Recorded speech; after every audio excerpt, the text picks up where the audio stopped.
Hello বন্ধুরা, আমি সুবর্ণা আপনাদের সামনে একটা ছোট ব্লগ নিয়ে চলে এলাম। সকাল সকাল দেখি বৃষ্টি পড়ছে, বরমশাই গিয়ে চিকেন নিয়ে চলে এলো।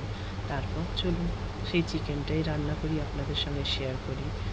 দেখুন, এখানে আমি পেঁয়াজটা কেটে রেখেছি, আর এখানে মাংসটা ধুয়ে রেখেছি। মাংসটা এবার ম্যারিনেট করব। ম্যারিনেটটা আপনাদের অন্যদিন দেখাবো। আজকে দেখুন, এখানে মশলা সব এই তেল দিয়ে দিলাম কড়ায়, দিয়ে এবার তেলটা একটু গরম হলেই তার মধ্যে আলুগুলো সব ছেড়ে দিলাম। সব আলু দিয়ে দেবো, কটা তো আলু, বেশি আলু দেইনি। সব আলু ছেড়ে দিয়ে ওইগুলোকে ভাজবো। হ্যাঁ, যেটা বলছিলাম, আপনাদের সঙ্গে আমি একদিন ম্যারিনেট করা মাংসটা দেখাবো। এই যে দেখুন, আলু ফ্রাই হয়ে গেছে। এবার আমি আলুগুলো সব একটা একটা করে তুলে নিলাম, গরম মশলা দিয়ে দিলাম। গরম মশলা দেওয়ার পর একটু নেড়ে নিলাম। তেলটা প্রচণ্ড গরম হয়ে গেছে। আমি একটু নেড়ে নিয়ে তার মধ্যে হালকা করে আঁচটা আস্তে করে দিয়েছি। এবার দিয়ে তার মধ্যে পেঁয়াজগুলো দিয়ে দিলাম।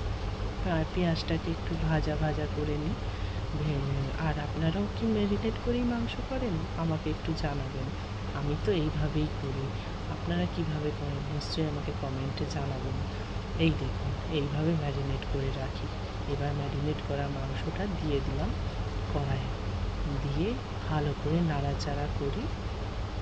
আস্তে করে আঁচটাকে আস্তে করে দেবো।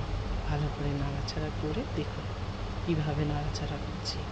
নাড়াচাড়া করার পর যখন তেলটা ছেড়ে দিয়েছে, আমি ওর মধ্যে জল দিয়ে অন্য একটা বাটিতে বসিয়ে দিলাম সেটা। দেখুন, এবার নামাবো, অলমোস্ট হয়ে এসছে। এবার গরম মশলা দেব। এই যে দেখুন, গরম মশলা দিয়ে নামিয়ে নিলাম। কেমন হয়েছে জানাবেন কিন্তু। আমারও ভালো লাগবে আপনারা যদি আমাকে কমেন্টে জানান। টাটা।